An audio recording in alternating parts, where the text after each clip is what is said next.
Welcome to TikTok by Bloomberg. We're looking at the Dow Industrial Index, which closed down over 700 points. Joining us to talk about all the news causing a sell-off in U.S. stocks is Bloomberg's Abigail Doolittle.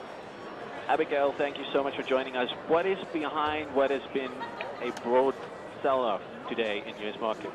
What a day, Andre Pierre. When we take a look at the major averages, the Dow, S&P 500, and the NASDAQ, all down more than or about 2.5% or more, the worst day since February 8th. You can just see how nervous investors are, and there's so many issues for investors to be uncertain about at this point. So in terms of what's behind this, some of this is just a continuation of the volatility that we've had all year. Investors are tightly wound, and now we're starting to get some news that could, in fact, be bearish for the fundamentals. So, for instance, today, President Trump imposing $50 billion worth of tariffs on China.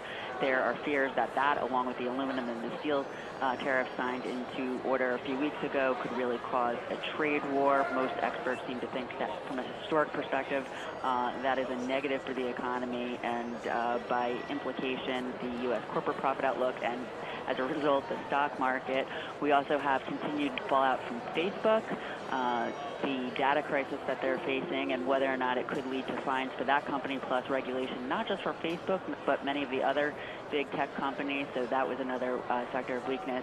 And I should mention that on the tariffs and the trade war potential, the industrial sector very weak, but the worst sector, very interesting, and this one sort of slipped by lots of the headlines because it's less flashy, the financial sector down 3.7%, and this is in sympathy with yields being lower. The 10-year yield is down about 6 basis points today. This is haven bonds are rallying, but a piece of this is also yesterday the Fed. The Fed did, of course, raise rates, but they held with 3 rate hikes this year, but that steepened the path in 2019 and 2020. So that's certainly a piece of the volatility that we're seeing today, and some of the macro factors that investors are so uncertain about. So you mentioned the industrial sector, one of the worst performing sectors. Are there any specific major industrial companies that particularly stand out for you that you think have been affected by these tariff announcements today?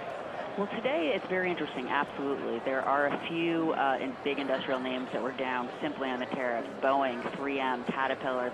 To my knowledge, there is not any specific news on those names, but each of them is down 4.7% or more. Those are massive losses, so that really is a direct result of the possibility of a trade war, which could hurt their top line. It could also hurt costs. Costs could rise from those aluminum and steel tariffs, plus if China retaliates, that could raise costs in other ways. We also had a few other big, Honeywell too, I should mention, is down sharply and could reflect the trade war possibility. FedEx lower, actually, after a disappointing earnings report earlier this week, and then with the trade war, that probably would not help their business either. So lots of big movers moving in sizable ways. I mean, those are typically considered to be value names that typically you don't see them move down 5% a day, and that's the kind of sell-off that we are seeing. If you're just joining us, you're watching TikTok by Bloomberg. We're having a look at the Dow Industrial Index. Big all red today, the big data board that we are looking at. Abigail, if we take a look at this and how it performed today, at some point we thought that 500 points would be the biggest drop, somewhat recovered. Walk us through the day's moves, specifically with the Dow. Why was there, it would have seemed, some kind of optimism, even though, and that came just after Trump signed this memorandum, and then towards the end of the day we saw this massive drop again. Explain to us why that happened. Yeah, it was a pretty interesting day, and similar to some of the other big bearish days that we've seen. Most similar, I would say, to what we saw back in February. So we opened down more than 1%. That was on the general fear of a potential trade war, because there were reports that President Trump was likely to sign these tariffs against China into place today. So that put a bearish backdrop against the market on the open, plus the Fed. What would that mean? So we traded down into late morning. We took a small leg lower at that time when John Dowd, who had been President Trump's lead lawyer on the special counsel investigation, resigned. So investors bearish about that. Another piece of uncertainty, what does that mean about the Mueller investigation? And then into President Trump signing those $50 billion worth of tariffs against China, we actually saw a leg higher. So to give you the sense of the leg higher, the Dow at those late afternoon or late morning, lows had been down about 2% or more, and then into this tariff signing and a little bit after it, down less than 1%. So a pretty decent recovery there, even though the declines were still big. So that probably represented relief on the part of investors that it was actually $50 billion and not, say, $70 billion or even more, something that could be perhaps perceived as being even more jarring to China. And then investors reassessed all the different factors, including the fact that there really could be a trade war, the Facebook fallout, the Fed, John Dowd, what will the Mueller investigation lead to? And it was just too much. The sellers really overwhelmed the buyers, where from about 1:30 on, we put in lows, and then right around 3 o'clock, the real sellers started to step in. And there are some trader types who talk about how the first half hour and the last half hour of trading are where the real traders and the real institutional money comes in and out. And today would probably support that with a close at the lows, which many would say is very bearish because it just speaks to the strength of the sellers in the immediate term.